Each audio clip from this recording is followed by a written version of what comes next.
Voilà.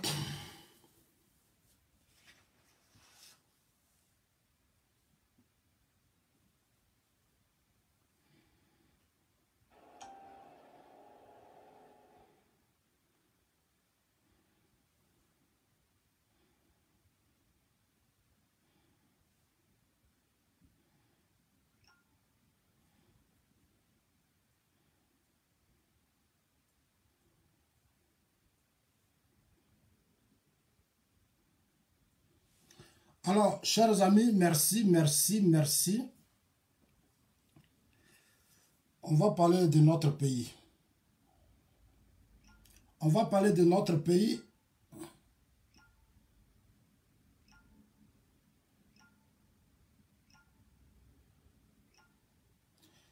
Alors, chers amis, vous qui êtes déjà connectés, soyez salués. Soyez salués, envoyez la vidéo à tous vos amis. Dites-leur qu'on est en direct. On est en direct et on va parler.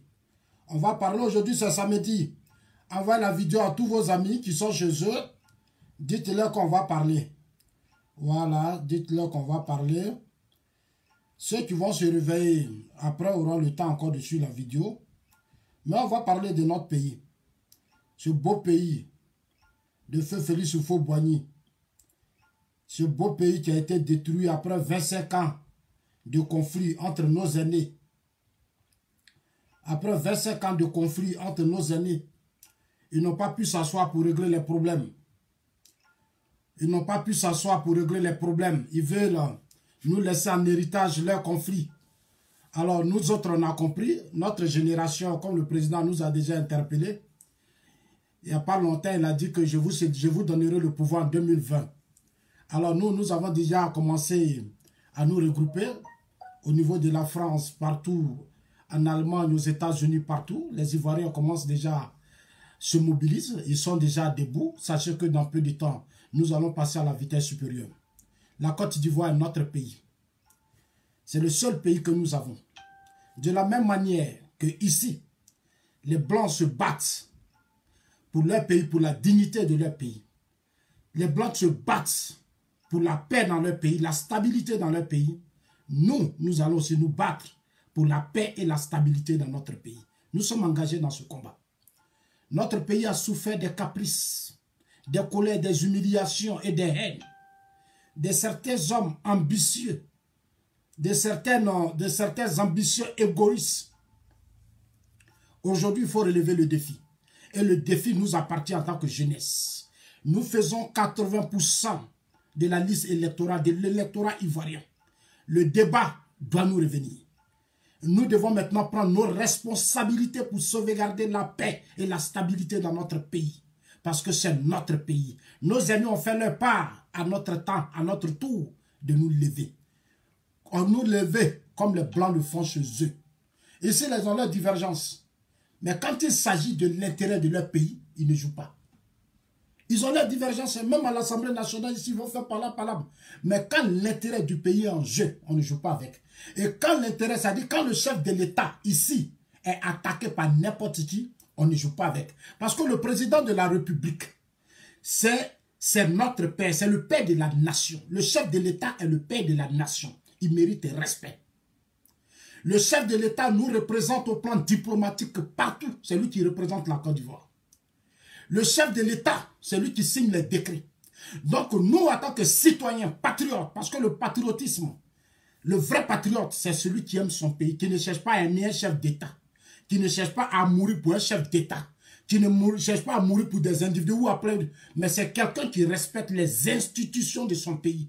C'est quelqu'un qui aime la République, quelqu'un qui défend son pays, c'est quelqu'un qui défend son président de la République parce que c'est son président. Même si tu ne l'as pas voté, c'est ton président. Ça fait partie de la démocratie. Moi, j'entends les gens parler de démocratie, ils ne savent même pas ce que ça veut dire. La démocratie aussi, c'est respecter le chef de l'État. Ça veut un minimum de respect pour le chef de l'État. Et je le dis, je le répète. Nous sommes engagés dans un combat où nous allons maintenant mener les uns et les autres à respecter le président de la République. Tu tiens des propos déplacés, nous allons te répondre dans l'immédiat. Nous allons équilibrer les choses sur le terrain. Nous allons équilibrer les choses sur le terrain. On ne laissera n'importe qui maintenant s'attaquer au chef de l'État. Celui qui ouvrira sa bouche pour dire du n'importe quoi, alors nous serons assis sur les réseaux sociaux pour lui répondre immédiatement. Alors, chers amis, soyez salués tout le monde. Partagez la vidéo, envoyez à tous vos amis. On va commencer tout à l'heure pour ceux qui vont intervenir. Je suis à votre disposition, c'est un débat. C'est un débat. Je ne viens pas ici, moi je ne donne pas mon micro à ceux qui viendraient insulter. Moi je ne suis pas dans ça. Je viens ici, j'attends des gens qui vont faire des propositions, comme le font les Blancs ici. La plupart de ceux qui interviennent, la plupart vivent en Europe. Et je voudrais, mon souhait, je demande pardon à Dieu. Il n'a qu'à toucher le cœur des Ivoiriens qui vivent dans la diaspora. Il n'a qu'à les changer. Parce qu'on a un problème de mentalité. On a un problème d'éducation. Alors que Houphouët-Boigny a été ce premier chef d'État qui a construit de grandes universités et d'écoles dans ce pays.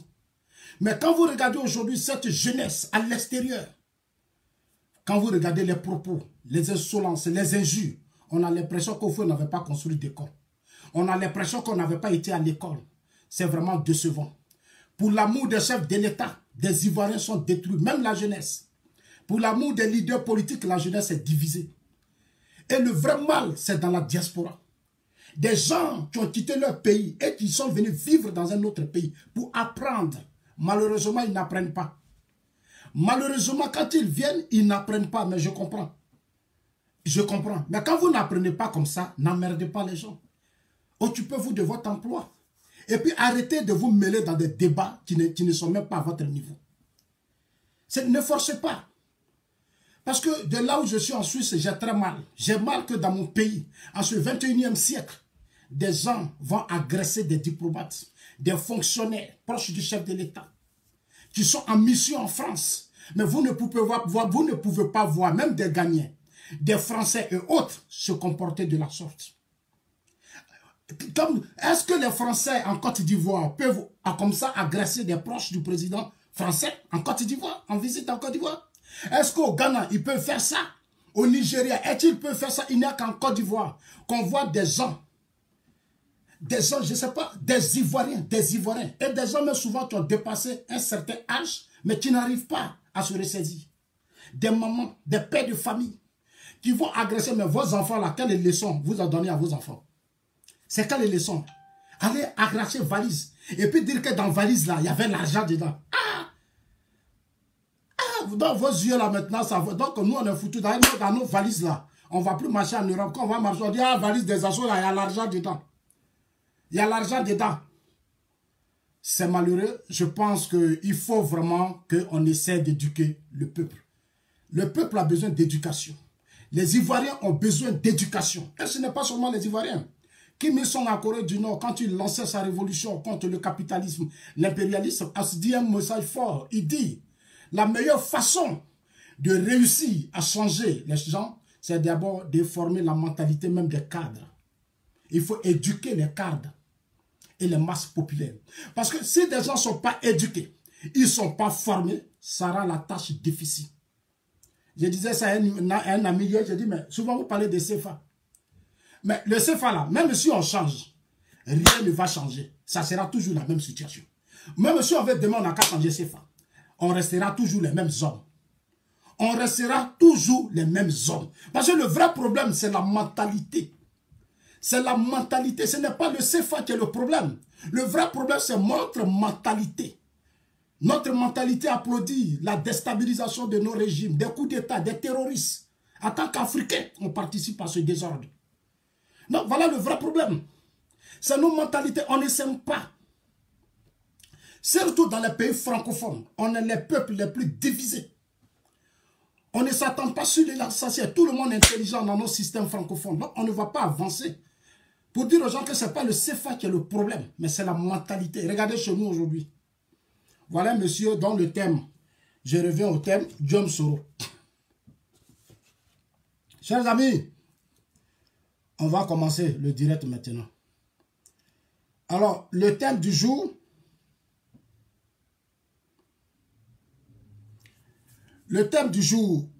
c'est John Soro. Alors, dites à John Soro, allez-y lui faire ma commission, que Zasso dit les temps ont changé.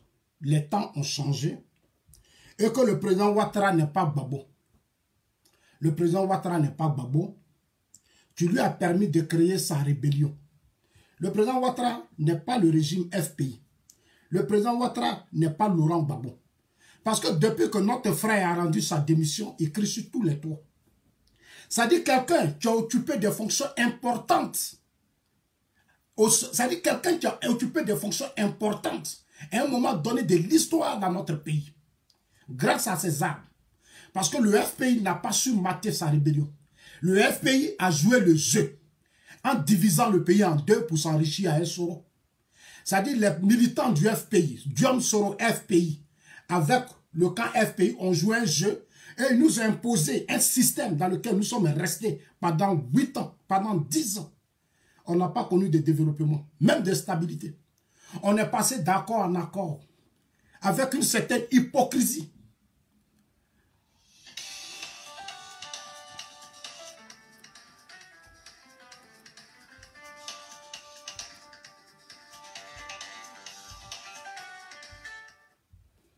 Avec une certaine hypocrisie, vous qui appelez patienter d'abord, hein, je vous donnerai la parole.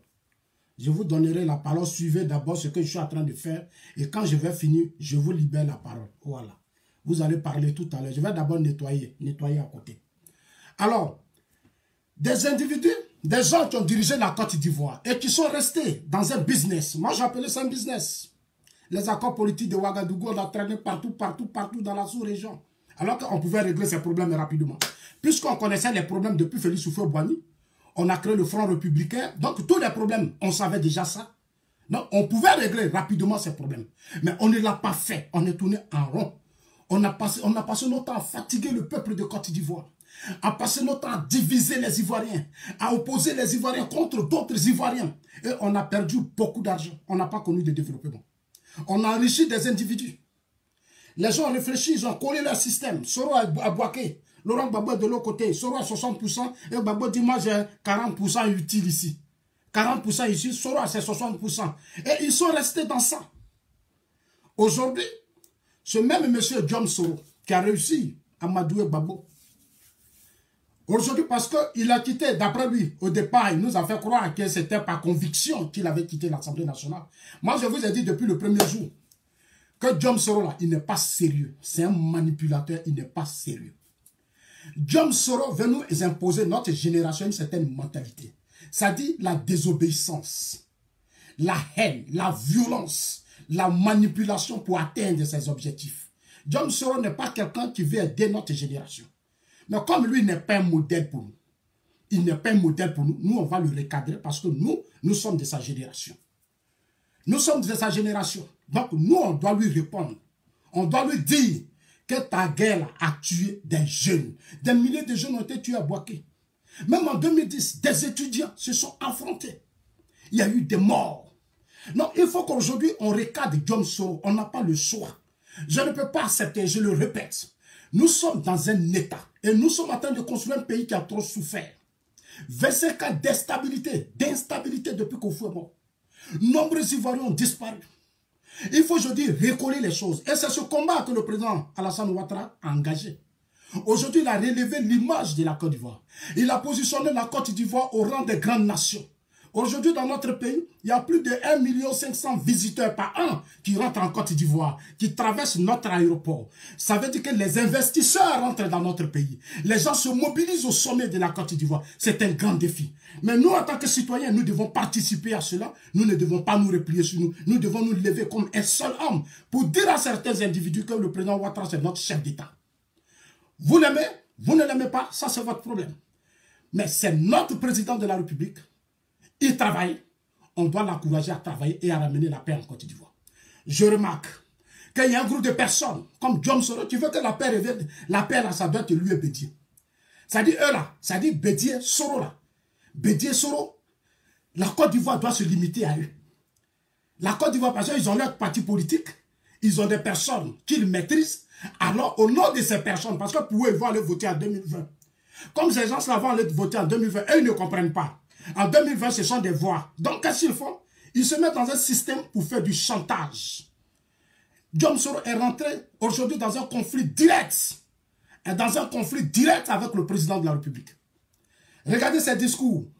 Hier, il était chez lui. Il était chez lui hier, à faire que, depuis qu'on l'a levé à la tête de l'Assemblée nationale, il parle, il parle, il parle, il parle. Mais nous, on le regarde. Quelqu'un qui est occupé de votre fonction, qui a dirigé une partie de la Côte d'Ivoire, où il y a eu l'impunité totale. Des gendarmes, des enfants, on a mis des gens dans des conteneurs, étouffé des gens dans des conteneurs. Le premier responsable de toute cette histoire s'appelle Guillaume Soro. Il se promène en Côte d'Ivoire. Il parle, il dit il va parler. Moi, je vous ai dit que nous, on est serein. Nous, on attend qu'il parle. Mais on a une liste, je vous ai dit ça hier, la liste est longue. Moi-même, j'ai déjà fait ma liste, ça est là. Ma liste est déjà là. Quand je vais rentrer au pays, c'est ce débat que nous allons mener. Nous allons ouvrir le débat. Il faut que Guillaume Soro s'explique. Il faut que Guillaume Soro nous dise pourquoi il a créé la rébellion. Il faut que Guillaume Soro, tous ses crimes, il ne doit pas avoir de l'impunité. On ne doit pas encourager l'impunité. Guillaume Soro n'est pas au-dessus d'aucun citoyen en Côte d'Ivoire. Il a commis des crimes, il a fait des bêtises. Guillaume Soro doit répondre devant la justice. Il ne peut pas nous narguer en se précipitant dans un débat électoral. Non, c'est trop facile. Allez-y dire à Guillaume Soro que ça se dit, c'est trop facile. On ne peut pas te bombarder à la tête de la Côte d'Ivoire, c'est trop facile. Tu as des explications à donner aux Ivoiriens. Dans tous les pays civilisés, quand on s'est mal comporté, on doit rendre compte devant la justice. Tous ces biens que Guillaume Soro a, on doit savoir d'où provient sa richesse. L'origine de sa richesse, on doit savoir tout ça. Aujourd'hui, je se promène avec des gars du corps. Mais ces gars du corps-là, qui les paye? Un président de l'Assemblée nationale, tu n'es plus président de l'Assemblée nationale. Tu as des gardes du corps, tu as des dizaines de soldats derrière toi. Ça répond à quoi? Nous voulons un État démocratique où tous les citoyens ont le même droit. Nous voulons un État démocratique où tous les citoyens ont le même droit et où les ressources du pays, là, quand des gens ont pris, il faut qu'ils se rendent compte. Parce que Soro a pris les choses de façon dans l'impunité totale. Il s'est enrichi dans le désordre total. Guillaume Soro n'est pas quelqu'un qui aime la paix et la stabilité. Chers amis, tous ceux qui m'appellent ici pour dire Soro veut faire réconciliation, là, arrêtez de me distraire. Soro là, il n'est pas prêt pour la réconciliation. Soro aime le désordre. Là où il y a le désordre, là, c'est là Soro prospère. Aujourd'hui, là, comme il sait que Bédié aime le désordre, il sait que Bédié est quelqu'un qui est beaucoup égoïste. Il sait que Bédié est quelqu'un qui n'a pas encore pris conscience que lui, Bédié, il a dirigé ce pays et il a mis ce pays dans la merde. Il n'a pas encore pris. Donc, qu'est-ce que Soro fait aujourd'hui? Il s'accroche maintenant à Bédié. Hier, il était avec Gbagbo pour déstabiliser Bédié. Aujourd'hui, Soro s'approche maintenant de Bédié parce que pour lui, ils doivent déstabiliser Ouattara. Chers amis, c'est le débat. C'est pour ça que je dis, allez-y lui dire que tout a changé. On n'est plus au temps de Laurent Gbagbo. On n'est plus au temps de Laurent Gbagbo. Nous sommes en train de bâtir une vraie nation, une république. Aujourd'hui, en Côte d'Ivoire, on a créé plus de 1500 entreprises. 1500 entreprises ont été créées en Côte d'Ivoire. 1500 entreprises ont été créées aujourd'hui en Côte d'Ivoire sous le président Ouattara. Ça veut dire que le pays est lancé. On ne doit plus freiner, on ne doit pas laisser quelqu'un nous distraire. On ne doit pas laisser quelqu'un distraire la Côte d'Ivoire. Chers amis, le message que je vous porte dans vos maisons, partout où vous êtes, prenez conscience que la rébellion de Soro n'a pas tiré. Ce n'est pas une affaire de ça entre eux. Non, non, non. Là où on est arrivé là, c'est nos vies et la vie de nos parents qui sont restés au pays qui sont en jeu. Là où on est arrivé, on ne doit pas jouer à un Bédié, on ne doit pas jouer à un Soro.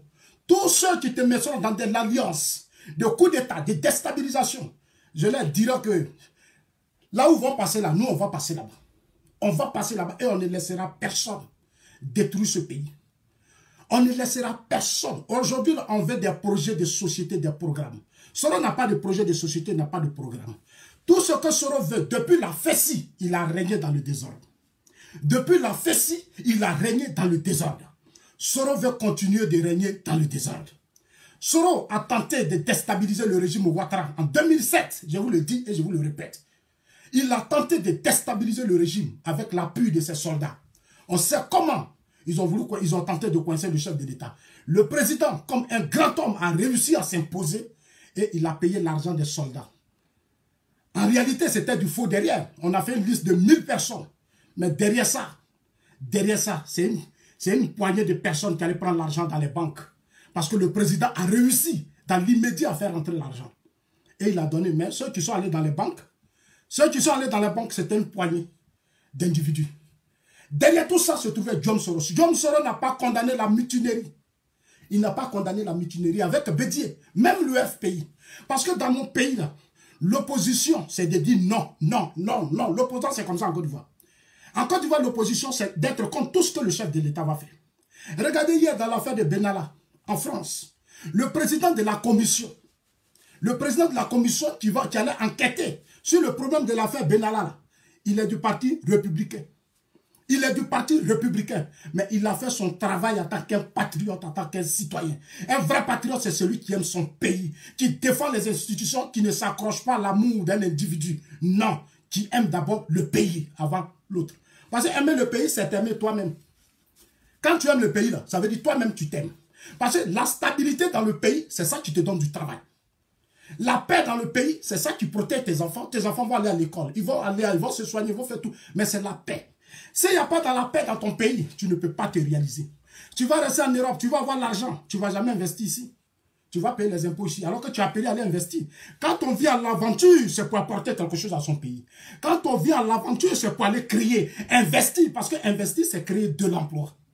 Investir, c'est créer de l'emploi. Donc, chacun de nous doit se battre pour que la paix revienne. Ce n'est pas une histoire d'Aimé Soro. Là où Soro va, c'est dangereux. Soro a prêté un chemin très dangereux. Et c'est à nous de lui parler. À nous de lui parler. On ne va pas le laisser faire croire que le président de la République et lui sont la même chose. Parce qu'il parle trop. Hier, il disait la chose, non, on nous a chassés. Mon petit poste de choses là, quand le président de la République m'a dit de quitter le tabouret, il n'y a eu personne dans le parti autour du président pour dire non, le président, il ne faut pas faire ça. Quand on nous a chassés de nos postes, il n'y a eu personne qui a dit au président, il ne faut pas faire ça. Mais j'ai trouvé ça enfantin hier. Enfantin. Toi, tu dis que tu es parti parce que toi, tu veux faire la politique. Aujourd'hui, tu te promènes partout pour dire, quand on a voulu t'enlever, on t'a dit de quitter le tabouret, pourquoi les gens autour du président ne sont pas allés demander pardon au président? Mais c'est ce qu'il disait hier à Ferké. C'est ce qu'il disait hier. Il n'est pas cohérent, il n'est pas sérieux et c'est un manipulateur. Et moi, je ne peux pas accepter ça. Moi qui vous parle, j'ai vécu la crise ivoirienne. J'étais en Côte d'Ivoire. Toute ma vie, j'ai vécu depuis 92, les boycottatifs, les coups d'État, tout, j'ai participé à ça. J'ai vu dedans, j'étais en Côte d'Ivoire. Donc, je sais de quoi je parle. Tout ce que les gens racontent là, c'est du faux. La vérité, c'est que nous, les citoyens, on doit maintenant prendre conscience pour dire stop. C'est pour ça, hier, quand j'ai entendu mon frère Guy Defer a fait une interview, j'ai vu ça sur Fred Magazine, où Guy Defer appelle le président Laurent Gbagbo, Henri Konan Bédié et le président Ouattara en 2020. Il appelle le président, pardon, Guy Defer appelle le président de la République à prendre un décret pour qu'en 2020, Bédié ne soit pas candidat. Pour que Laurent Gbagbo ne soit pas candidat. Pour que le président lui-même ne soit pas candidat. Comme c'est l'objectif du président qui consistait à nous donner le pouvoir, alors j'adhère à l'idée, j'adhère au discours. J'adhère clairement au discours de Guy Defer. Il faut que la nouvelle Assemblée nationale qui va se mettre en place, les députés qui vont s'asseoir demain, prennent des dispositions claires avec le pouvoir, avec le président de la République, pour que tous ceux qui ont gouverné ce pays dans la haine et dans la violence partent en 2020. Bédié ne doit pas être candidat, Soro ne doit pas être candidat, Laurent Gbagbo ne doit pas être candidat, le président Ouattara a déjà donné son accord ferme. De toutes les façons, moi je suis serein. Et je sais qu'il ne sera pas candidat en 2020.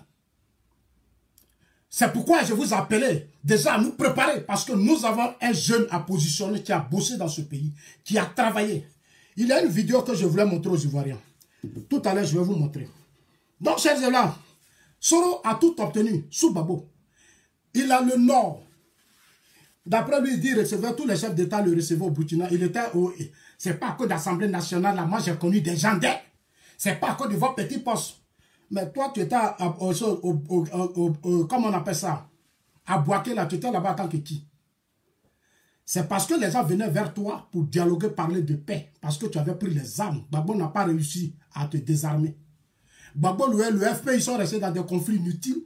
Ils n'ont pas réussi à te débarrasser de nous. Donc, tu faisais du chantage. Tout le monde était obligé d'aller te voir. Maintenant, là, comme tu as fait, on va voir qui va venir te voir maintenant. Tu vas nous démontrer maintenant. Bientôt, tu vas faire ta base à faire que chez tes parents, non? Parce que tu as commencé à rentrer dans un débat. Les débats d'ivoirité, les quoi, tribalistes, façon là. Soro est rentré dedans. Depuis longtemps, je le regarde. Il veut démontrer qu'aujourd'hui, c'est lui qui est l'ivoirien. Lui, ses parents sont ivoiriens. C'est ce débat que Soro est en train de soulever. C'est pour ça que je dis c'est un manipulateur, c'est un hypocrite. Il est très dangereux. Mais il n'a qu'à comprendre qu'en face de lui, il y a aussi une nouvelle génération. Et que notre génération, on ne va pas lui donner un espace. Il n'a qu'à se mettre ça en tête. On ne va pas lui donner un espace. Il faut qu'il comprenne qu'il ne va plus faire de coups d'État ni rébellion. Il ne va plus faire de coups d'État ni rébellion. La seule chose qui lui reste, c'est d'apprêter ses avocats.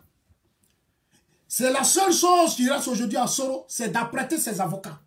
Parce que tôt ou tard, Soro va se trouver devant les tribunaux. Il va s'expliquer devant la justice. Problème de présidence là, il n'a qu'à lever ça même dans sa tête maintenant. Il n'a qu'à lever parce que c'est trop facile. Tu ne peux pas finir de massacrer des citoyens. Tu es un pays, on te donne des chances de retourner dans la République. Tu défies les gens, tu passes partout. C'est parce que on veut que je ne sois... Mais toi, tu voulais, RHDP là, tu voulais qu'on fasse de toi président. Le président Ouattara est un intellectuel, c'est pas toi, Soro, il va prendre pour te mettre à la tête quand même du RDA. Chers amis, ça c'est déjà entré en matière. Dans 10 minutes, vous aurez la parole. Préparez-vous à parler. Le deal Gbagbo Soro 2010 était pour écarter le président Ouattara. Chers amis, j'attends les proches de Soro qui parlent beaucoup. Dites-le qu'en 2010, là, je le répète, Laurent Gbagbo est vivant. Aujourd'hui, Blé Goudé est sorti de la prison, Blé Goudé se promène. Il aujourd'hui a sa femme. Je suis fier, je voudrais le saluer, lui et sa femme. Je voudrais les saluer. Mais ce que je voudrais dire, Simon est vivant, eux tous ils sont là. 2010, là, Guillaume Soro, au premier tour des élections, a voté pour Laurent Gbagbo. Je l'ai dit et je répète pour que ça rentre dans vos oreilles. Ça va vous permettre de comprendre ce qui se passe dans votre pays. C'est pas les ambitions politiques de Guillaume Soro ont commencé depuis sous Laurent Gbagbo en 2010. Depuis 2002, quand Soro a pris sa rébellion et que ça a pris forme et que les gens l'ont approché, le monde entier se déplaçait. Ce qu'il a dialogué, c'est là que les ambitions politiques de Guillaume Soro ont commencé. C'est là que les ambitions de politique de Guillaume Soro ont commencé. Guillaume Soro est déjà commencé, il a commencé, l'accord politique de Ouagadougou lui a donné assez d'espace. C'est dans les accords politiques de Ouagadougou, Soro a profité pour se positionner. Il a eu beaucoup d'argent. 60 milliards par mois. Je m'étais trompé à certain temps. Mais il y a un de ses proches, un de ses conseillers qui vient de dire, moi je me suis peut-être trompé, mais je commence à avoir plus de raisons. Chaque jour, Dieu me donne des raisons. Un conseiller de Guillaume Soro. Voilà le conseiller de Guillaume Soro. C'est son conseil direct. C'est le conseil de Guillaume Soro. Il s'appelle El Hadj Mamadou Traoré. Il a fait un poste pour répondre aux militants du RDR. Il a fait un poste pour répondre aux militants du RDR.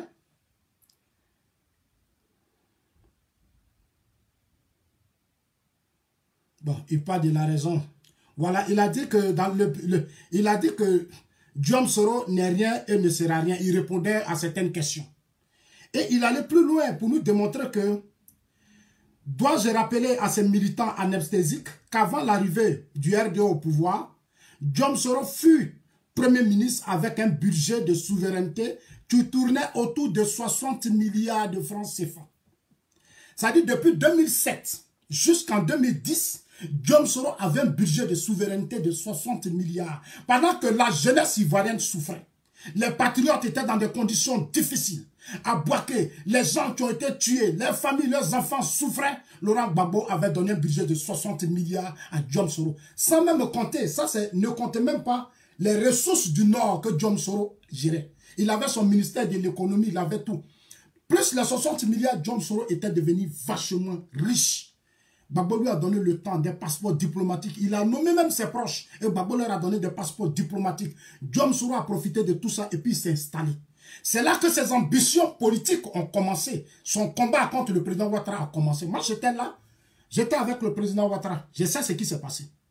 C'est nous, à un certain moment donné, à les Franck Djeni, on était obligés de répondre à Soro Guillaume et son entourage. Quand Laurent Gbagbo était au pouvoir, Soro tapait beaucoup sur le régime RDR. Les cadres du RDR savent.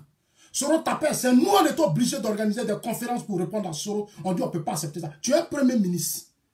Mais on a vu que dès qu'il est devenu Premier ministre, il a pris position pour Laurent Gbagbo. Dès que Soro est devenu Premier ministre, dans ses positions, dans son comportement, il était purement avec Laurent Gbagbo. Moi, je l'ai dénoncé au RDA auprès de certains cadres. Je leur ai dit, Ce que Soro fait, c'est dangereux. Soro est purement pro-Gbagbo. Ça, c'est clair. On n'a pas besoin de cacher. Il est pro-Gbagbo dans ses actions. Tout ce qu'il fait. Et Soro a poussé même Gbagbo à faire démissionner tous les cadres du RDR. Parce que Soro voulait récupérer le RDR. C'est sous Gbagbo que Soro a eu les ambitions de récupérer le RDR et tourner la page du président Ouattara. Envoyez la vidéo à tout le monde. Dites-leur que c'est moi qui dis ça maintenant. Je vous donne l'information. Soro manipulait Gbagbo. Soro manipulait le président Laurent. Il manipulait Gbagbo pour se positionner à la tête du RDR. Il a commencé à récupérer certains cadres du RDR. Et il a commencé à les nommer. Dès que Gbagbo les enlevait ministres, Soro s'est positionné. Parce que l'objectif final, il voulait d'abord enlever le président Ouattara et positionner maintenant, lui-même se positionner à la tête du RDR. Pour tous les sympathisants qui ne comprenaient pas, je ne fais que vous dire la vérité aujourd'hui. Vous qui êtes les partisans, les militants du RDR et tous les autres, je vous dis, Soro a commencé à combattre le président Ouattara sous le régime Gbagbo. Parce qu'il a commencé à avoir l'argent, il est devenu puissant et il est même rentré dans le système FPI. À cause de lui, Soro ne respectait même pas Afi. Même les proches de Soro ne respectaient pas Afi du tout. Afi, on a vu même un temps, c'est que Konaté qui a tapé même sur Afi. Dans des discours, Afi même était menacé. Aujourd'hui, moi je salue la responsabilité de ces cas de Siriki Konaté et tous les autres qui ont compris qu'aujourd'hui, il faut faire son meilleur culpa pour faire avancer les choses. Il faut faire son meilleur culpa pour faire avancer les choses. Je voudrais vraiment leur dire merci. Mais c'est Djom Soro qui pose problème. Et qu'est-ce qu'il a fait? Ce que vous ne savez pas. Quand il y a eu les accords Togo, Accra, Pretoria, tout ça on a tourné en rond. Soro, son objectif, ce n'était pas que le président Ouattara soit candidat. Hein. Quand il est devenu Premier ministre, il n'était plus prêt pour que le président Ouattara soit candidat. C'est pour ça que les accords ont duré. Ils se sont retrouvés au Ghana pendant les accords d'Accra. Un ministre très important qui m'a expliqué pendant les négociations que ce monsieur qui est dans votre pays, qu'on appelle Soro Diola, il est très dangereux. Et si les aînés ne font pas attention à ce monsieur, je vous l'avais dit depuis combien d'années, voilà aujourd'hui que l'histoire me donne raison. Voilà aujourd'hui que l'histoire me donne raison. Soro n'est pas celui qui va réconcilier les Ivoiriens. Soro aujourd'hui est dans un objectif, son objectif clair depuis la FESI jusqu'à la rébellion, il veut devenir président. Tout ce qui dit réconciliation là, c'est la manipulation, c'est poudre dans nos yeux. Il veut nous narguer. Il veut nous narguer. Ce n'est pas toi qui as pris les armes qui va nous réconcilier. Ce n'est pas toi. Si quelqu'un doit nous réconcilier, c'est quelqu'un de neutre. Qu'on va mettre à la tête de la Côte d'Ivoire qui a travaillé, qui a une histoire. Un homme comme Ahmed Bakayoko, il a une histoire avec la Côte d'Ivoire. C'est pour ça que je vais vous présenter tout à l'heure une vidéo qui va vous surprendre. Ahmed Bakayoko fait partie des journalistes, en son temps, qui a invité Laurent Gbagbo à la télévision ivoirienne. Ahmed Bakayoko. Ahmed Bakayoko fait partie des journalistes. Le premier journaliste qui a invité Laurent Gbagbo à la RT. Mais Ahmed Bakayoko n'a jamais manipulé les aînés. Ahmed Bakayoko n'a jamais joué des petits jeux avec les aînés. Il les respecte. Mais c'est Djom Soro seul. Esprit fessiste. C'est-à-dire voyousie, banditisme, irrespect. Crime, crime de sang, humiliation, torture. Voilà l'esprit de Djom Soro. Et il a démontré à Bouaké. Il a montré ses limites à Bouaké. On met des gens dans des conteneurs, on les étouffe dans des conteneurs. Et c'est ce monsieur-là, toi tu n'es pas encore passé devant la justice. Tu t'es pas encore, et c'est toi qui te promènes, qui cherches des alliés pour déstabiliser la Côte d'Ivoire. Tu cherches des gens qui vont t'aider à créer un désordre, en s'appuyant sur les enseignants, en s'appuyant sur la FESI et autres. Mais ça ne va pas marcher. Allez-y lui dire que ça ne va pas marcher, cette année ça ne va pas marcher. Le président Ouattara est son carrefour. Allez-y lui dire que le président Ouattara là, c'est son carrefour. Dites-lui que les Açores disent, ils arrivent en Côte d'Ivoire. Le premier jour, j'arrive en Côte d'Ivoire, mon premier meeting là, ça fait que je vais aller faire pour moi. Je vais aussi aller à Ferke pour parler aux parents de Ferke, pour dire, ce comédien qui est ici là, faites attention. Et puis donnez-lui des conseils, parce que la Côte d'Ivoire ne s'arrête pas à lui. La Côte d'Ivoire ne s'arrête pas à lui. Donc vous les parents ne pensez pas que parce qu'il a pris les armes, ces armes là, ça nous a fait du tort. Il vous a protégé, vous ses parents de Ferke. Soro vous a protégé. Mais nous, il a détruit nos parents. Soro a protégé ses parents de Ferke, mais il a détruit les autres. Il a détruit Bouaké. Bouaké, c'était chez lui à Ferke. Il a quitté Ferke pour aller détruire Bouaké. Aujourd'hui, il se replie sur Ferke. Il n'a qu'à aller construire Bouaké. Allez-y lui dire d'aller construire Bouaké. Comme il est devenu riche, il n'a qu'à aller construire Bouaké. Il ne peut pas. Même le développement de Ferke, c'est le président Ouattara. Ferke là, c'est le président Ouattara. Les routes, tout ce qui est là, c'est le président Ouattara. Quand Soro était à Bouaké là, il n'a pas développé Ferke. Il n'a pas développé Ferke. C'est le président Ouattara qui a développé Ferke. Et c'est pour ça que je vais venir parler aux parents de Ferke. Là où il a fait meeting, là, c'est là-bas moi aussi il a fait meeting. Chers amis, John Soro, ses ambitions politiques là, c'est sous Gbagbo c'est né. Il se battait pour que le président Ouattara ne soit même pas candidat. Le président Ouattara est devenu candidat parce qu'il avait un réseau fort. Et comment c'est après Accra? C'est après Accra qu'on acceptait finalement que le président Ouattara soit candidat aux élections présidentielles. Alors qu'on a fait front républicain avec le président Ouattara. On a tenu des discours pour démontrer, à plus B. Laurent Gbagbo a démontré que le président Ouattara est ivoirien, que eux tous, ils sont nés avant 1960. Ils sont nés avant les indépendances. C'est le président Gbagbo qui l'a dit. Mais quand Bédi est venu, son combat ivoiritaire pour diviser les Ivoiriens, pour créer le désordre dans ce pays, ce même Bédi orgueilleux qui a assis à Daoukoro, et qui n'a aucun respect pour les Ivoiriens, et qui passe son temps à regrouper ses parents baoulés, et puis parler, parce qu'ils s'appuient sur leur ethnie.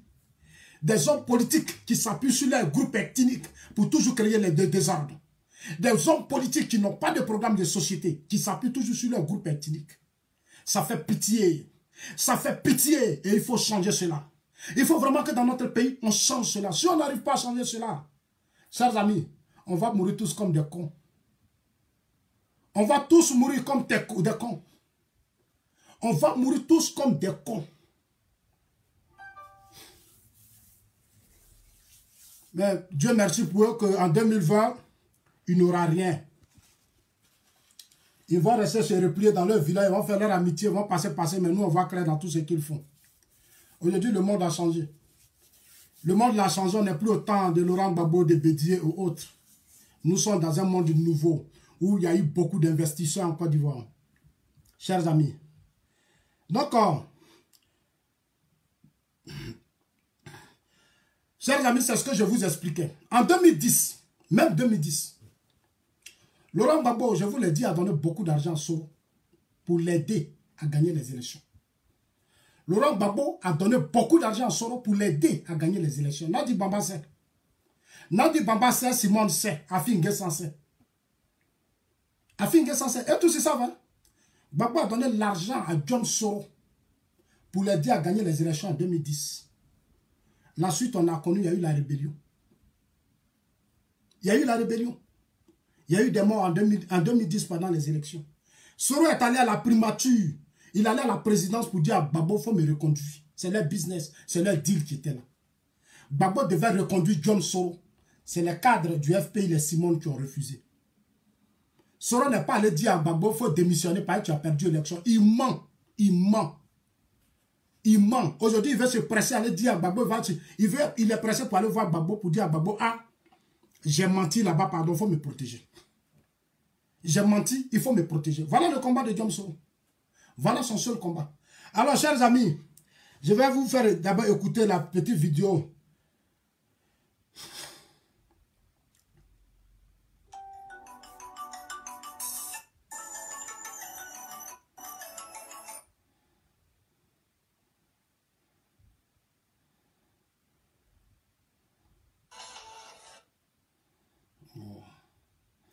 Bon, je vais montrer ça ici. Comme ça, vous allez voir la vidéo où le ministre Ahmed Bakayoko, la première interview accordée à Laurent Gbagbo dans l'opposition. Après, je libère la parole. Donc, apprêtez-vous à prendre la parole et puis à parler.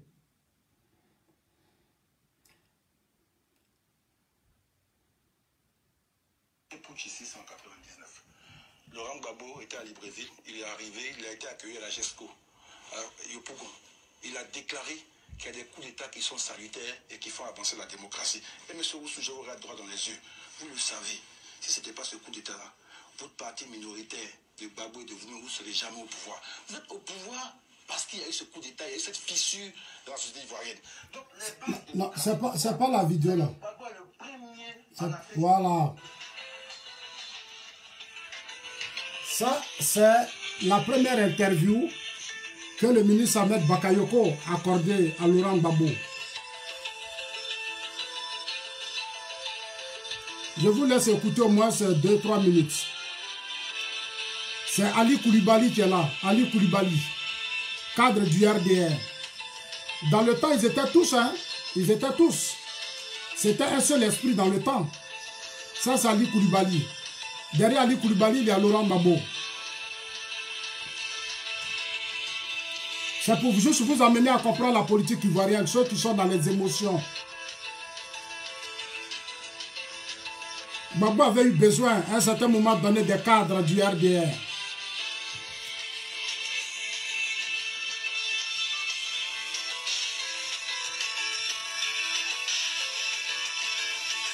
RTI.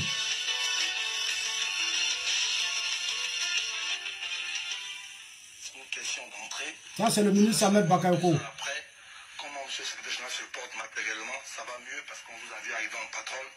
Comment vous vous portez matériellement? Merci. Bon, une petite remarque à vous. Remarque. J'ai revu ça, vous allez voir Ahmed Bakayoko, hein. Les gens, ils parlent trop dans le pays, là.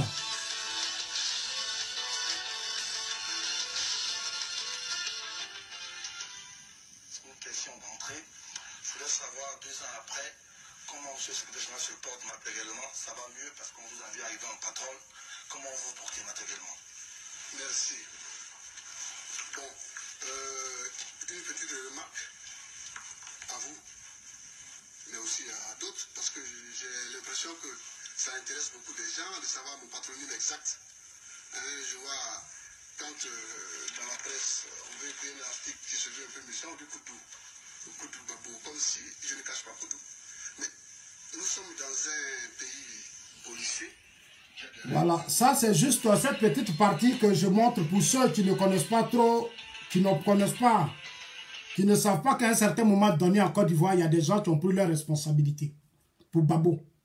Ali Koulibaly, Ahmed Bakayoko, ils ont pris beaucoup de risques pour Gbagbo.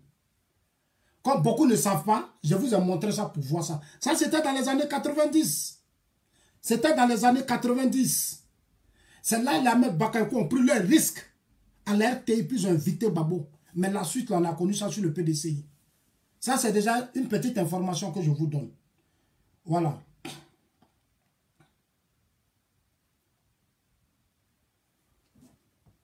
Maintenant, pour ceux qui vont intervenir. Donc, moi, je vous ai déjà donné l'information, l'essentiel. John Soro, le RDR s'est battu en 2010. Ils ont fait leur campagne. Ils ont eu 32%. Je vous répète ça à chaque fois. Ils ont eu 32%. Le RDA a eu 32%. Sans Soro, ils ont fait leur campagne sans Soro. Au premier tour, Soro a battu campagne pour Laurent Gbagbo. Deuxième tour, Soro a battu campagne pour Laurent Gbagbo. Laurent Gbagbo lui a donné assez d'argent. Nombreux de ses proches qui crient aujourd'hui là, nombreux ont fait campagne de Laurent Gbagbo en 2010. Donc, je voudrais dire aux partisans du président Ouattara, aux jeunes, à la jeunesse du RHDP, soyez sereins. Soyez sereins, Soro n'a rien fait pour Ouattara. Il ne peut rien faire. Il est trop petit.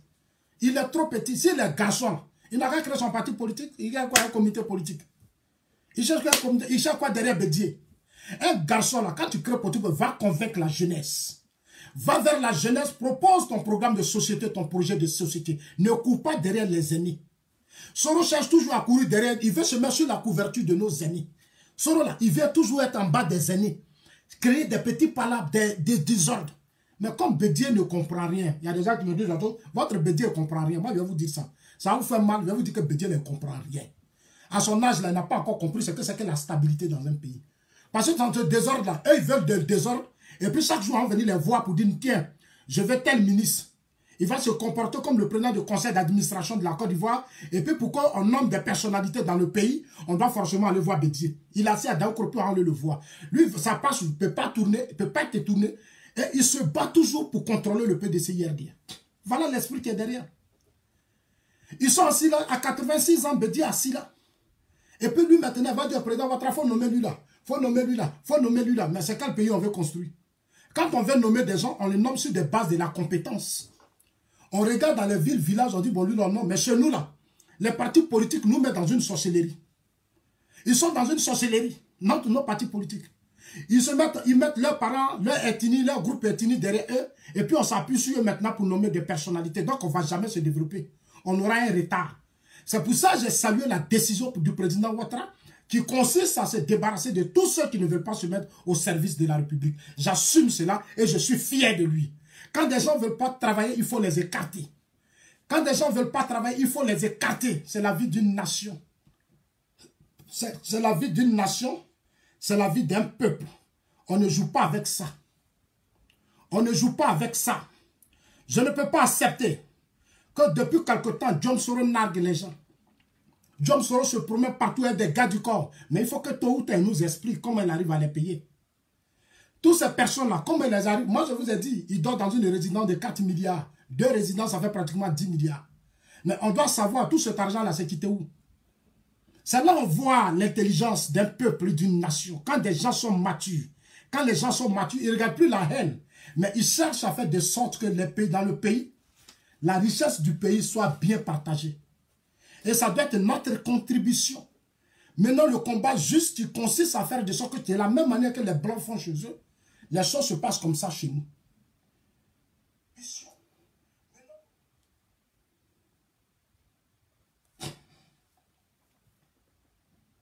Alors, pour ceux qui veulent intervenir, on va commencer.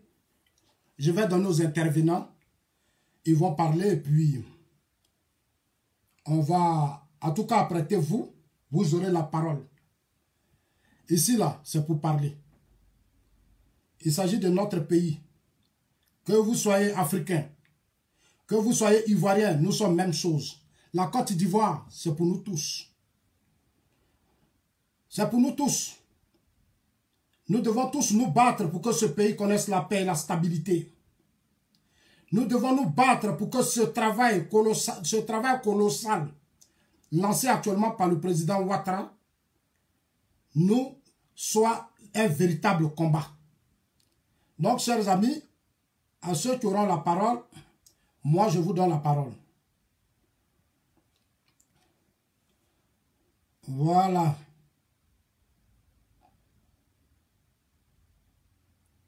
Alors, tu vas d'abord intervenir. Il y a quelqu'un qui appelle déjà. Bon, attendez, s'il vous plaît. Cette fois-ci, on va être discipliné. Oui, allô? Allô? Oui? J'appelle pour intervenir. Ah, vous voulez intervenir, c'est qui? Oui. C'est Aya Blofoué. Aya Blofoué. Ok. Alors, vous avez la parole, Aya Blofoué.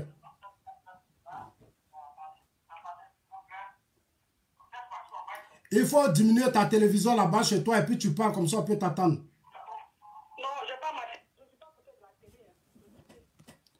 Oh, il y a des gens... Ok. Parce qu'on entend le son là-bas, on entend le son. C'est le téléphone peut-être qui fait ça. Attends, tu peux... Rappelle-moi dans une minute, rappelle dans une minute.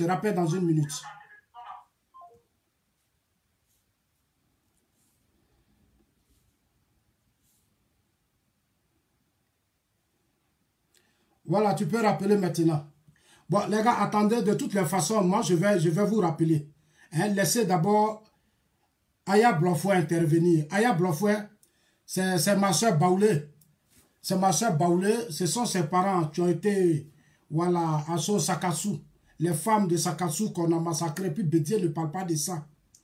Les femmes de Sakassou, on a massacré. La Bédié ne parle pas de ça. Lui, il a besoin de Soros pour faire son alliance. Alors, allô? Allô? Oui, vous avez la parole, Aya Blofoué. Oui, donc j'appelle pour intervenir. C'est la première fois que je m'exprime face à la situation qui se passe dans notre chère Côte d'Ivoire. Et j'ai suivi le débat depuis le début. Tout ce que je voulais dire, c'est de dire à M. Soro Guillaume que quand on se bat pour être riche, pour de l'argent, aujourd'hui il a les milliards. On ne peut pas encore se battre pour avoir, on ne peut pas avoir les deux choses, le pouvoir et l'argent. En général, les gens cherchent les deux. Mais lui, il n'a pas droit à ça. Et aujourd'hui, s'il a quitté l'Assemblée nationale, il faut qu'il sache qu'il n'a plus d'immunité, qu'il sera traduit devant les instances pour répondre de ses actes et de ses crimes. Ça, c'est un. Deuxième partie, ce que je voulais dire, c'est que la Côte d'Ivoire de demain, c'est aujourd'hui que nous devons commencer à bâtir cette Côte d'Ivoire-là, dans la paix, dans l'union et le rassemblement de tous les peuples, tous les ethnies de Côte d'Ivoire. Il n'y a pas de passion. Il y a trop de passion, il y a trop de haine autour de certains groupes, certains pro-ceci, pro-cela. Vous faites les pros et les pros, en temps, ces personnes-là ont empoché tout cet argent-là et ils vivent peinard. Et les autres, surtout les jeunes, c'est la jeunesse qui paye le plus lourd tribut. Et c'est pour cela que quelqu'un comme Ahmed Bakayoko essaie d'aider ces jeunes-là pour les sortir, surtout les jeunes d'Abobo, les jeunes des quartiers précaires. Les quartiers comme les Abobo, la ressemblent ici comme les banlieues ici. C'est comme les banlieues, c'est des quartiers que les gens ont oubliés, même au temps de tous les autres chefs d'État qui s'occupaient d'Abobo et de ces quartiers-là, de ces jeunes-là. Personne ne pense à la jeunesse et c'est ce qui est dommage chez nous. Alors que c'est la jeunesse d'un pays qui fait le futur d'un pays. Tout ce que je demande, c'est qu'on se mette ensemble. Que chacun laisse sa passion de pro ceci, pro cela, pro, ça nous met en retard. Regardez le Rwanda, regardons un peu le Ghana à côté de nous. Hein? Franchement, je suis dépassé devant certaines situations. Je ne comprends pas. La mentalité ivoirienne aujourd'hui ne m'était pas. C'est-à-dire qu'au temps de Oufoué, on ne savait pas que c'était comme ça qu'on était entre nous parce que tout allait bien, le vieux il gérait tout. Mais aujourd'hui, là, depuis Bédier jusqu'à maintenant, et Henri qu'on a Bédier, moi je suis baoulé. Plus sous Yam Sokro Takasso. Il n'a qu'à arrêter de faire croire que tous les baoulés sont derrière lui. Aucun baoulé n'est d'accord. Sur 100 baoulés, peut-être il y a 95 qui ne sont même pas d'accord avec Bédier. Pour ce qu'il fait. Parce qu'il est trop âgé aujourd'hui. Il faut qu'il laisse le tabouret pour que ce soit des jeunes. S'il veut, il propose un candidat qui va représenter le PDCI RD en 2020. Mais lui, Bédier, il ne va pas nous dire qu'il va revenir être encore président. Il a eu sa chance. Il faut qu'on laisse la chance à chacun de gouverner ce pays-là. Mais pas les gens qui viennent pour se remplir les poches. Bon, Bédier lui-même, il était déjà riche depuis longtemps. Maintenant, qu'est-ce qu'il veut? Donc, moi, je trouve que c'est de la méchanceté. C'est des gens qui sont méchants. C'est tout ce que j'avais à dire pour aujourd'hui. En tout cas, Aya Brofrère, merci beaucoup, ma soeur. Merci beaucoup. Voilà. Je pense que nos parents Baoulé ont tout compris. Merci pour ta contribution. En tout cas, continue de suivre. On va laisser d'autres personnes parler. Merci. Bonne continuation. Merci beaucoup. Merci. C'est de notre pays, il s'agit. Il y a, ouais, je rappelle.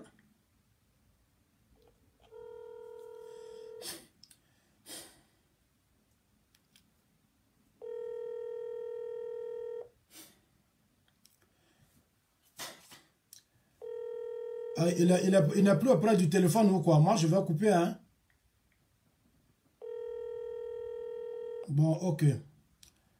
Je vais... Oui. Oui, allô? Bonjour, vous voulez parler? Ok. Je vous écoute. Moi, je m'appelle Bamba Mamadou. Voilà, je suis un fils de Gagnoua, mais je suis né à Mankono. J'ai compris. Donc, tu es fils de Mankono. Voilà. Ouais, je suis fils de Mankono. Et tu es bêté de Gagnoua. C'est ma mère qui est bêtée. Très bien. Est bêtée, mon papa est Koyaga. Merci beaucoup. Il faut parler, mon frère, on t'écoute. Voilà, ce que moi j'aimerais te dire, Sasso. La politique que tu fais aujourd'hui actuellement, là, je vois que non, histoire de Soro, il faut laisser Soro en paix. Parce que quand tu regardes Soro, c'est qui a bénéficié du pouvoir aujourd'hui. C'est qui a bénéficié? Non, moi, tu ne peux pas me demander pardon de laisser Soro. Si c'est pour ça, là, tu ne vas pas me demander pardon. Parce que nous, là, ce qu'on est en train de faire, là, c'est un combat juste. Va dire à ton Soro de fermer sa bouche. Non, va lui dire de fermer sa bouche. Voilà, ici, on ne me demande pas pardon de laisser Soro. Allez-y lui demander pardon lui-même. Oui, allô? Allô? Bon, la connexion n'est pas bonne. Si c'est pour venir me demander pardon de laisser Soro, désolé pour vous. Hein. Oui, allô? Allô, bonjour. Bonjour, madame. Je suis en direct là. Oui, vous êtes en direct. D'accord, donc je salue tous les auditeurs, je te salue Zasso, je te remercie Zasso pour tout ce que tu fais. Merci. Parce que vous savez, le piège de Soro, nous tous, on a failli tomber dedans. Parce qu'il s'est fait passer comme un homme qui était pour la jeunesse, pour la paix. Aujourd'hui, après ces multiples, depuis qu'il est quitté à l'Assemblée nationale, nous nous rendons compte qu'il est là pour diviser. Il est là pour diviser parce que du moment que Soro va se retrouver chez Bédié, pour moi, Soro devait faire le chemin seul. Vraiment, si c'est un homme qui dit qu'il a besoin de la paix, la stabilité, que lui, il se voit comme le candidat de la jeunesse, soit Soro restait avec l'équipe avec laquelle il a travaillé, c'est-à-dire le RHDP, puisque là-bas, vous voyez bien qu'il y a beaucoup de ministres qui sont jeunes, comme le ministre Ahmed Bakayoko, Sidi Timoko, plein d'autres ministres qui sont assez jeunes. Et de là-bas, maintenant, si un candidat devait sortir, ils allaient sortir un candidat. Si ça devait être lui Soro, ça allait être lui Soro. Mais vu lui-même son comportement, je pense que le président Alassane Ouattara n'a pas accepté ou n'a pas voulu lui donner ça directement. Il a voulu les mettre en confrontation avec les autres jeunes personnes du RHDP. Donc ça l'a frustré parce qu'il pense que c'est lui seul. Pour moi, Soro n'a pas les capacités. Je ne dis pas que je ne le connais pas, hein. Mais vu déjà même les choses, aujourd'hui la Côte d'Ivoire arrivait à un point, à un sommet, on ne peut pas nommer un président comme ça. Il faut que vraiment ce président, on voit que tu as fait des choses dans tes communes, que tu as fait des choses dans ton si l'État à l'Assemblée nationale, il a travaillé. Mais Soro a fait quoi à l'Assemblée nationale? Dites-moi. Soro en tant que Premier ministre, il a fait quoi? Je ne vois pas. C'est ça moi qui me pose le problème. Et encore, tu sors du RHDP, tu ne passes autant qu'à insulter, qu'à parler, envoyer des cyberactivistes, insulter le gouvernement. Ça veut dire quoi? Ça veut dire que demain, Soro, toi, tu es président, nous, on est foutus. Parce que si on fait une grève là, comme actuellement la grève qui se passe actuellement à Abidjan, mais c'est que tu vas tuer les gens, tu vas nous massacrer. De la manière dont tu parles, de la manière dont tu te comportes. Tu fais tout ça là, le président Ouattara ne te répond pas. Ça fait des années que tu envoies des cyberactivistes, tu fais des choses. Les gens ne répondent pas. Mais aujourd'hui, on se lève là. L'autre souriste qui vient d'appeler, que tu as raccroché là. Comme maintenant, nous, on se lève pour parler. C'est là, lui, il va dire non, arrêtez de dire ça à Soro, arrêtez de dire ça à Soro. Pourquoi? On ne va pas se taire. On ne va même pas laisser son Soro même. Il ne faut pas avoir se fatiguer. Pourquoi on va arrêter de dire ça à Soro? Nous, oui, il pense que c'est que le comportement que Soro fait là, si c'est dans un autre pays là. Voilà, il y a longtemps, on a arrêté Soro. Il y a longtemps, Soro a été arrêté. Mais parce que le président ne veut plus se mettre dans ces histoires de oui, machin, il veut toujours essayer, il se dit c'est son fils. Oui, mais à un certain moment, il est obligé d'aller dur, il est obligé d'aller fort, hein, c'est la République. Ici, là, Benalla, là, il est où? Il est en prison. Benalla est en prison actuellement. Il est en prison actuellement, c'est pas parce que forcément il a fait du mal, mais comme on sait qu'actuellement c'est quelqu'un qui a un danger, ils ont préféré le mettre en prison. Tout ça, on sait que c'est des mises en scène qui sont en train de faire. Donc Soro, là, il n'a qu'à se calmer. Non, lui, on ne lui a pas dit qu'il est parti, ça nous fait mal. Parce que Soro, comme tu l'as dit, il ne nous a pas apporté de l'électorat. Celui qui nous a apporté de l'électorat, c'était M. Henri Konan Bédié. Lui, il est parti, ça ne nous a pas fait mal. C'est Soro que ça va nous faire mal. Ça ne nous fait pas mal. Ouais. Tu vois, ça nous fait pas mal. Ok, tu as une... attendez, on va finir de parler d'abord. Allô? Voilà, donc du coup, tout ce que je demande à la jeunesse aujourd'hui, c'est de se réveiller, de ne plus accepter. Nous-mêmes, on sait que le président Alassane Ouattara va plus se présenter, mais pour l'instant, il ne l'a pas annoncé officiellement. Tant que vous avez les rênes d'un pays en main, vous ne pouvez pas annoncer vite que vous allez quitter le poste. Ça, c'est clair. Ça, c'est clair. Donc, on reste, voilà. Sinon, nous-mêmes, on sait que le président, c'est un homme de parole. Et vu déjà les mots qu'il dit, les propos qu'il dit, quand quelqu'un dit déjà je vais laisser à la jeunesse, ça veut tout dire. Ça veut tout dire. Soro là, on n'est même pas prêt pour lui-même. Franchement, on n'est même pas prêt pour lui parce que vraiment, de la manière dont il se comporte là, et surtout le fait que lui, il aille se mettre aujourd'hui derrière Bédié, donc ça veut dire que c'est Bédié qui va être président, ça va battre campagne pour Bédié. Ouais. De toute façon, le PDCI n'acceptera jamais qu'il soit le candidat du PDCI. On a encore du temps. Voilà. Non, Bédier, nous, on ne veut plus Bédier comme président parce que c'est Bédier qui nous a mis dans tout ça là. C'est Bédier qui nous a mis dans tout ça là. Sinon, LDR et puis FPI, là, avant, ils faisaient chemin ensemble. C'est le sens du combat, c'est le sens du combat que nous avons engagé. Demain, nous allons faire des actions au pays, demander à notre Assemblée nationale qui va s'installer de nous recevoir et de nous écouter. On va parler à nos députés pour leur dire en 2020 là, il faut qu'on prenne des décrets où le chef de l'État dit au président de prendre des décrets pour préparer la retraite de tous ceux qui ont participé au désordre dans ce pays et on va positionner une nouvelle génération. Ça, c'est le sens du combat qu'on a engagé. On ne va pas reculer. Et ça, vous pouvez nous faire confiance pour ça. Moi, j'ai besoin de vous tous. Voilà. Nous, ça, c'est ce que nous, on veut. Voilà. On ne doit plus rester là, s'asseoir. Je suis pro Soro, je suis pro machin. On s'en fout de ça. Nous, aujourd'hui, on veut une équipe. On travaille ensemble. Aujourd'hui, toi, Zasso, peut-être, comme tu l'as dit, tu es ivoirien. On ne regarde plus les histoires d'ethnie. Et c'est ce qui se passe aujourd'hui au RHDP. On est tous ensemble. On travaille ensemble. C'est ce que nous, on veut. Et on veut la jeunesse. On va aller faire quoi avec encore PDCI, Bédier, d'État ou Gros? Nous, on va aller faire quoi avec eux? C'est pour développer que chez eux. Aujourd'hui, le président fait du travail partout. Il a commencé d'abord dans les zones au sud, à l'est, à l'ouest, avant même de commencer au nord, les routes. Parce que là-bas, il y a le transport vivrier. Merci. Donc, c'est ce qui rapporte l'argent à la Côte d'Ivoire. Tu as 30 secondes. Hein? Au nord, on était fâchés. Parce qu'on s'est dit, ah, mais comment lui, il vient, il commence d'abord chez les Baoulés, tout ça, avant de commencer chez nous. Mais on a compris après que c'est pour la Côte d'Ivoire. Donc, aujourd'hui, nous, quand laisser le monsieur, il va travailler tant qu'il va partir à la retraite. Soit il n'a qu'à continuer de danser, de courir dans le sac. Il n'y a pas de problème. Écoute, Soro court dans le sac de piment. Écoute dans le sac de piment. Voilà. Donc, Soro, là, si les souristes qui t'appellent là, tu les raccroches parce que eux, c'est des gens... J'ai même pas leur temps même. Ils ont commencé, on va terminer. Les soroïstes là, ils ont commencé, on va terminer. J'ai même pas leur temps. Ok. Il ne faut pas avoir se fatiguer. Et ils croyaient qu'il n'y avait pas de garçons sur les réseaux sociaux. On est des garçons au pays là, c'est pour nous tous. Je te jure. Alors, à tout à l'heure. Voilà. Alors, je prends encore qui? En tout cas, si vous êtes soroïste, moi, je n'ai pas besoin de voir débat ici. Allez-y à Daoukro. Voilà, allez-y à Daoukro. Moi, je cherche des Ivoiriens. Soro, là, moi, je connais déjà tout ce qu'il a fait dans ce pays. Pour moi, ça place à la justice. Il n'y a pas quelqu'un qui va chercher à me convaincre ici. Voilà, ne cherchez pas à convaincre les gens. Battons-nous pour un état de droit. Battons-nous pour un état de droit. Soro doit répondre de ce qu'il a fait. C'est tout. Oui, allô, c'est qui? Maintenant, je vais d'abord... Oui, allô, c'est qui? Allô, c'est qui? Ok, d'accord. Oui, c'est Zasso, je vous écoute, cher ami. Bon, ok, monsieur Zasso, bonjour. Bonjour. Oh, les gars, attendez, attends, il y a des gens qui appellent là, pardonnez. Attends, une minute. Ceux qui m'appellent là, pardonnez. Hey. Attends, ça devient compliqué encore aujourd'hui. Ceux qui m'appellent là, patientez d'abord. Quand il va finir, je prends votre appel. On peut prendre 10 personnes. Il n'y a pas de souci. Si je veux me reprendre 100 personnes, hein, laissez-le parler d'abord. Ouais, mon ami, tu peux parler. Oui, allô? Oui? Oui, monsieur Zasso, bonjour. Bonjour. Ok, je voulais intervenir dans votre émission qui m'intéresse beaucoup. Vous avez la parole, frère.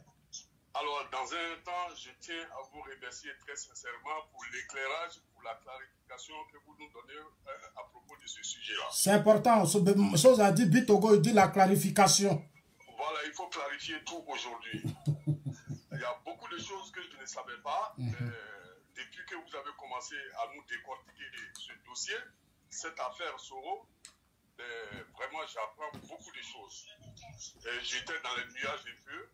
J'étais dans l'obscurité un peu par rapport au comportement de notre ex-pan. Qu'est-ce qu'il s'agit? Le monsieur, il a démissionné.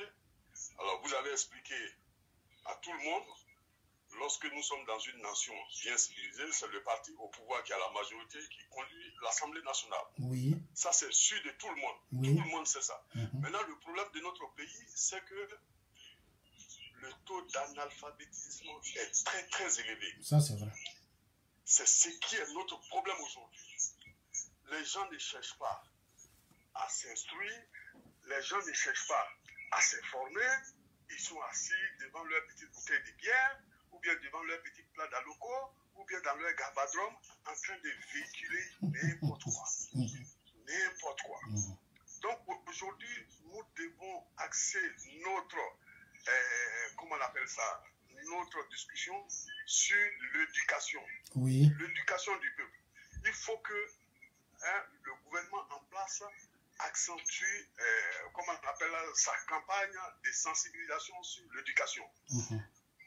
Pour que le peuple ait au moins une analyse des choses. Donc, M. Soro, il est libre de ce qu'il fait actuellement, qu'il dise tout ce qu'il fait, tout ce qu'il veut, ça n'engage que lui.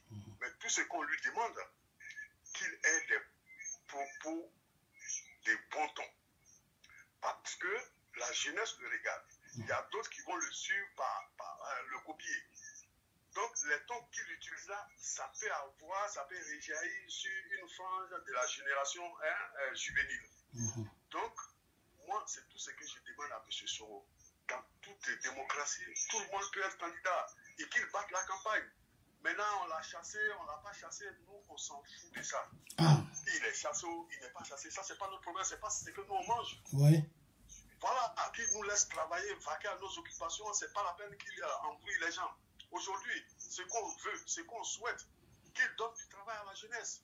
Qu'il donne du travail à la jeunesse. Il ne peut pas créer de travail. Les jeunes ne peuvent pas le suivre pendant ces temps. Ils ne travaillent pas. Après, ils vont aller s'asseoir dans les gabadromes, dans les maquis pour quoi seulement. Il faut donner du travail. Il faut créer des emplois. Alors, c'est ce qu'on demande. On ne demande pas, oui, bon, moi je suis de Fergue, je suis né à Fergue, et puis on ne demande pas, il faut aller parler à la population en Sénoufo ou bien en Payaga ou bien en Maouka. On n'a pas demandé ça, on s'en fout de ça. Hein? On s'en fout de ça. Le pays est trop en état. Qui nous arrête tout ça là? Nos parents souffrent. Nous sommes ici aujourd'hui en Europe. Tout le temps, on est en train de faire des Western Union pour envoyer aux petits frères, aux familles en Afrique. Oui. Toutes nos petites économies sont là-bas là, parce que les gens sont là-bas, ils sont au chômage, ils sont là, ils font rien du tout. Ils sont en train de suivre les leaders comme ça, comme Soro. Non, il n'a qu'à arrêter ça. Hein. Il n'a qu'à prendre un bon exemple là-dessus. Je ne sais pas si c'est son grand frère, le ministre d'État, le ministre de la Défense. Il n'a qu'à prendre un exemple sur lui. Ouais. Il aide la jeunesse. Ahmed Bakayoko. Il aide les jeunes. Je n'ai rien. Je connais bien Ahmed Bakayoko. Hein. Je connais bien. En 90, j'étais au campus INSET. Je dormais dans une chambre là-bas. Ahmed Bakayoko, à ce moment, il était en médecine, 3e ou 4e année. Il venait dans la chambre là-bas. Je ne peux pas tout dire ici. Hein. Je ne dis pas tout. On se connaît bien. Soro Game aussi, je le connais très bien. Quand il était policier, en 2000, avec Dagri Diabaté, à la mairie de Port-Boué, qui était son directeur de campagne, il venait voir qui. Je connais, je ne vais pas me taire, je vais me taire. Bon, frère, donc le temps commence à s'épuiser. Voilà, donc vraiment, je te remercie beaucoup, je te remercie beaucoup. On a tout à l'heure, Alors, je vais encore prendre... Oui. Bon, d'accord.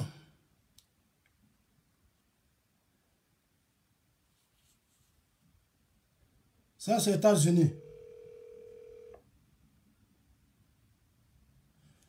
Oui, allô? Ouais, vous pouvez lever la voix un peu?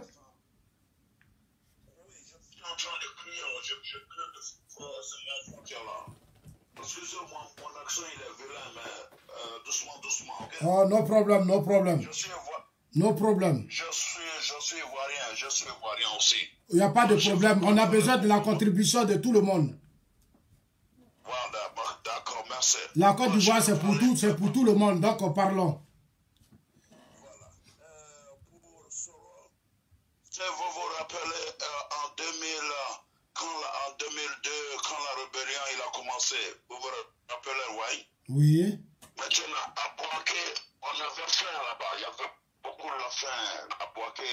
Il n'y avait pas de l'eau. Deux fois, Babo, il a coupé le courant avec son avion, avec son chose. Maintenant, moi, je voulais dire une chose. Oui. Pendant que le peuple il avait faim, les gens ils souffraient à Boaké. Je vais vous dire un truc, Monsieur Zazo. Si vous avez la chance, allez-y à Boaké. Oui. Il y a un quartier qu'on appelle le quartier Gonfreville, yeah. Allez-y là-bas. Il a construit une grande maison là-bas. Grand. Dans la crique. Pendant que les gens ils ont faim, ils n'ont pas à boire, ils n'ont rien. Lui, il a construit un grand domaine. Il est grand. Vous connaissez comment il a construit, le président Oufou, il a construit son grand mur. Ah, c'est comme ça que Soro a construit un grand domaine à Bouaké là-bas. Oui, pendant que nous on a faim, les parents ils ont faim, lui il est en train de construire le grand domaine pour lui-même. Ouais. Pour lui, il ne pense pas au peuple, il pense à lui seulement. C'est le truc qui m'a beaucoup choqué en Soro. Depuis la crise. J'ai dit, mais comment le peuple souffre? Et lui, il est en train de construire ce grand domaine-là. C'est pourquoi. Et puis, il ne dort même pas là-bas. Il a pris tout ce grand espace-là. C'est pourquoi. C'est vrai. Pour rien. Non, ça, c'est pas sérieux. Mais si vous avez la chance, je vous en prie, allez-y à Bouaké. Non, j'irai à Bouaké voir le domaine de Soro, puis je vais filmer. Je vais aller à Bouaké, je vais filmer, et puis le monde entier va voir. Monsieur Zazo, les jeunes qui ont supporté Soro, ils n'ont rien à faire. Ils sont dans le coin, ils n'ont rien, ils sont pauvres. Bouaké, il souffre beaucoup. Bouaké a libéré la Côte d'Ivoire, mais Bouaké est en train de payer le plus grand malheur, je ne sais pas comment on appelle. Bouaké paye beaucoup. Il n'y a pas de route, il n'y a rien à Bouaké. Bouaké fait pauvre, vraiment. Moi, je pleure pour Bouaké. C'est la seule ville que je connais. Je ne connais pas les autres là, parce que je connais beaucoup Bouaké. Donc vraiment, Soro n'a rien fait pour Bouaké et n'a rien fait pour la contribution des jeunes. Il n'y a pas de travail pour les jeunes. Un petit conseil. Il faut rappeler monsieur le président, il nous a promis un marché. Le gros marché de Bouaké, il est brûlé depuis, on ne sait même pas quand même, peut-être depuis Bédier. On a brûlé notre grand marché là, on n'a plus de marché. Les gens vont partout dans les rues, dans la poussière. Hein? Ils n'ont qu'à venir faire notre marché. C'est tout ce que moi je demande à Bouaké et aux grands de Côte d'Ivoire. Ils n'ont qu'à venir construire notre grand marché. Et puis Bouaké, il est bien placé. Hein? Il est dans le centre, il fait le commerce. Tu vois, Bouaké, il est très bien. Bouaké, jolie ville là, Soro a détruit Bouaké. Notre jolie ville là, Soro a détruit ça. Il a détruit Bouaké. Même aujourd'hui, si vous partez, vous allez voir les pales, il a cassé beaucoup de buildings là-bas.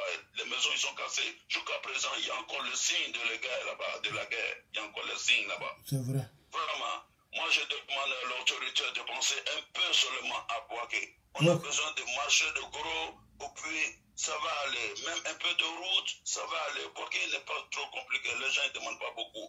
Et puis un peu de petits boulots. Pour nous, c'est bon. Thank you. Merci beaucoup. Merci. Je salue mes amis aux États-Unis là-bas. Tu leur dis que Zazo dit il arrive là-bas. Je les salue tous. Bon,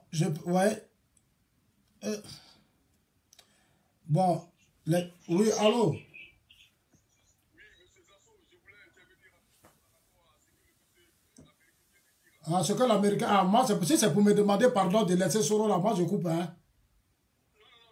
Ah bon. Ah d'accord, je viens. Ok, tu as la parole. domaine de Soro. Hein? Alors, c'est pour confirmer que... Il faut diminuer ton appareil. L'exactitude que Soro, il a vraiment ce domaine à Bouaké. J'ai vu ce domaine. C'est un bourgeois. Donc, c'est pour te confirmer que le domaine de Soro existe bel et bien. Ce que l'Américain vient de dire, c'est exact. Moi-même, j'étais à Bouaké dans le mois de janvier, parce que tout près là, j'ai vu le domaine. C'est pour l'ancien PDG de Gonfreville qui l'a racheté. Mais il est puissant. Et puis la résidence où vit à Makori là. Voilà. La résidence où c'est pour l'ancien ambassadeur du Togo. Que M. Soro Guillaume a racheté et il a rasé tout. Et il a reconstruit le domaine. Je vous dis, les murs sont comme les murs de Félix Houphouët-Boigny à chose. Voilà. Donc c'est pour vous confirmer que cette résidence qu'il a rasée, il a racheté avec le PDG de Gonfreville. À l'époque, le PDG de Gonfreville, c'était un blanc. Quand la guerre a commencé, lui, il est rentré chez lui. Donc Soro a payé ce domaine-là.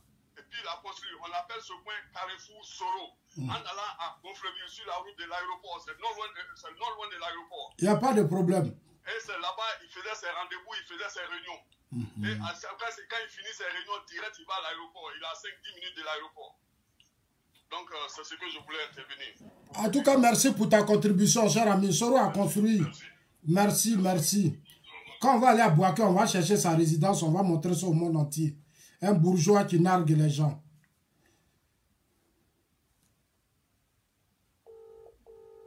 Non, attendez, je vais d'abord... Je vais prendre... Oui, allô? Vous voulez parler? Vous appelez d'où? Ok, ok, il y a Fatou Soumaro, tu appelles d'Italie. Oh, il faut parler. Oui. Alors, je disais que le problème de Solo, on ne peut pas se taire sur le problème de Solo. Solo a trop fait des choses. Il faut parler. Il faut qu'on parle de ça. Alors, si la population de Côte d'Ivoire pense, ou bien la population de Fèque pense qu'on a fait du mal à Solo parce que le président, il a démissionné. Et moi, je trouve que le président, il a bien fait de le faire démissionner. Et en Europe, ici, on ne joue pas avec ça. Solo a trop versé de sang. Je crois que ça suffit comme ça pour la population de Côte d'Ivoire. On ne veut plus de guerre chez nous. Nous sommes des femmes. On a des enfants, on veut que nos enfants aussi grandissent en Côte d'Ivoire et on ne peut pas continuer dans la merde. Que Solo nous fout le camp, s'il veut faire sa politique, il le fait ailleurs, qu'il va étudier encore. Parce qu'il n'a pas étudié, qu'il va étudier encore. Parce que l'université, il n'a pas fini. Il ne peut pas blaguer quelqu'un ici. Il ne peut pas blaguer quelqu'un.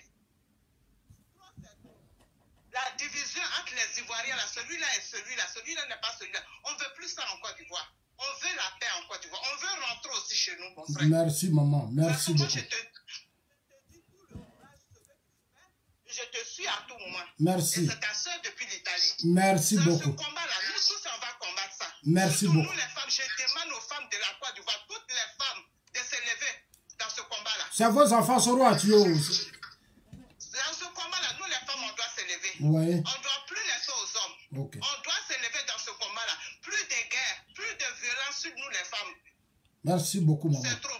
Merci beaucoup. Donc, merci beaucoup, mon frère. Merci en tout cas. Bon samedi. Je salue la famille. Merci. Je fais bisous à toute la population de Côte d'Ivoire. Merci beaucoup. Ils t'ont écouté. Allô? Diomandé Abou de Paris. Ouais, bonjour, grand frère. Bonjour, comment tu vas? Ouais, je vais bien, grand frère. Tu as la parole. Tu as 2 minutes. Ouais, d'accord, grand frère. C'est président Zasso, hein? C'est pas grand frère, c'est président Zasso. Ouais, le président Zasso, oui. Voilà. Ouais, président Zasso, moi, ce que j'aimerais vous dire sur le cas de Soro. En fait, ce qui me fait mal, qui me blesse tout le temps, c'est nos frères ivoiriens ici à Paris qui se permettent de se mettre derrière un Camerounais du nom de M. Niazi. Et ce dernier se permet de faire la propagande de M. Soro Guillaume, quelqu'un qui n'est même pas un exemple pour la Côte d'Ivoire. On se met derrière lui, on fait sa sécurité. Il insulte notre président, il insulte notre pays. Pendant ce temps, le Cameroun, il est pourri là-bas derrière lui. Oui. On ne parle pas de ça. Mais on a des frères qui sont là, c'était sous le de Paris, ils se mettent derrière ce gars-là qui se gonfle, il se permet de lire la constitution ivoirienne comme si dans son pays tout allait bien. Comme s'il ne voyait pas ce qui s'est passé en Côte d'Ivoire. Les infrastructures, le fait que Ahmed Bakayoko est transformé aujourd'hui à Bobo. À Bobo, en tout cas, à Bobo Koumassi, en tout cas, il y a un excellent boulot actuellement. Ils sont en train de travailler partout. Les gens, ils ne parlent pas de ça. Soro Guillaume, sa démission, c'est un non-événement pour moi. C'est un non-événement. Hein. Oui. Je pense que c'est un non-événement. Du coup, on voit des gens qui se permettent de se mettre derrière ces gens qui insultent le président matin, midi, soir. Pendant ce temps, le gars est en train de travailler. Quelqu'un qui vole un papa. Ouais, tu as 30 secondes, hein? Tu as 30 secondes pour finir. Oui, si je viens aujourd'hui, il peut s'arrêter devant le fils de ce dernier pour lui parler, David Ouattara. Mais des gens qui permettent d'insulter ce gars, ça fait mal, en fait, ça fait mal. Ça fait mal, ça va aller. C'est pour ça qu'on est en train de s'organiser pour mettre de l'ordre. Parce que quand ils vont comprendre qu'en face d'eux, là, depuis ils ont compris que nous sommes en face, là, ils sont en train de se ressaisir. On va aussi leur montrer que ce pays-là, ça nous appartient aussi. Qu'ils se ressaisissent. Oh. C'est maintenant que ça commence. Merci beaucoup, frère. On a encore commencé pour eux. Non, c'est maintenant, ça va commencer. C'est maintenant même ça commence. Ça va commencer maintenant. Voilà. Ils vont se calmer. Merci, frère. Alors, on continue. Oui, allô? Allô? Ouais, c'est les Parisiens qui ont pris mon téléphone en compte. Il y a des gens qui veulent appeler des États-Unis. Ok, donc tu as la parole, champion. Ça va, mon frère? Non, c'est président Zasso. C'est mon petit titre là. Mon petit titre là. Donnez-moi ça, pardonnez. Je vais faire comme Soro, il dit pardonnez. Assemblée nationale là, mon petit poste là. Hein, tu as la parole, mon frère. Tu vas bien, mon président, tu vas bien? Ouais, je vais bien, tu as la parole. Ouais, bon, moi c'est Fofana. Voilà.